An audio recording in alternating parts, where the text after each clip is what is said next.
Hey, it's Mike. Let's talk about Reaper.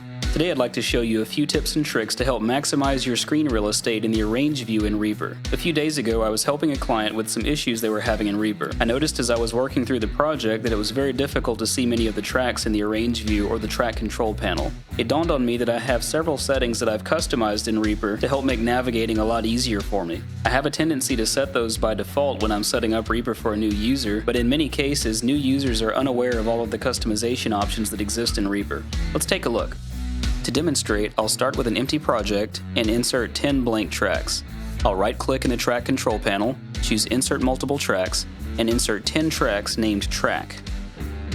With the mixer in view, if I scroll to the top in the track control panel, I can only see 5 tracks. If I hide my dock by pressing Alt-D, I can see 9 tracks in the track control panel. This may not be that big of a deal with a small number of tracks, but if I add 10 more tracks into the same view, you can quickly see how this can become problematic over a large project. We can change the default track height in Reaper to give us a more manageable view.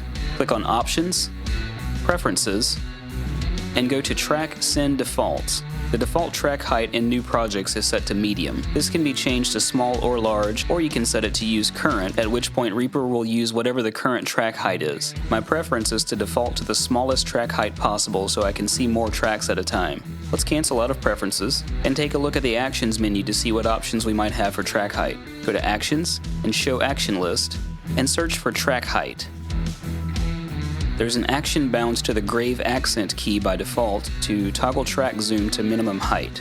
I'll select that action and run, close the action list, and now I can see all 20 tracks in the Arrange view without issue. Now that I have my track height set the way that I'd like, I'll go back to Options, Preferences, Track Send Defaults, and I'll change the option for the default track height in new projects to use current, then apply. At this point, if I create a new project tab and insert 20 blank tracks just as we did before, my tracks are set to my desired track height.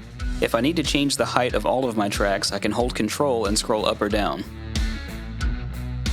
If I need to change the height of individual tracks, I can hold Control to select certain tracks, then hold Control-Shift and scroll up or down to change those.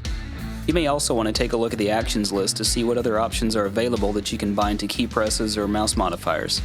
The possibilities to modify Reaper to suit your workflow are endless. In many cases, it's just a matter of finding the right menu option to change the function or feature that you're looking for.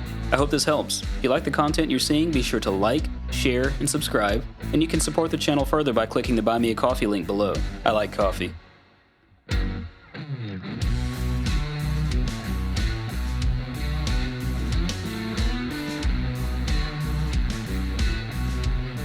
Probably should make a pot of coffee. It's kind of weird to go through that whole thing without actually having some coffee in my hand.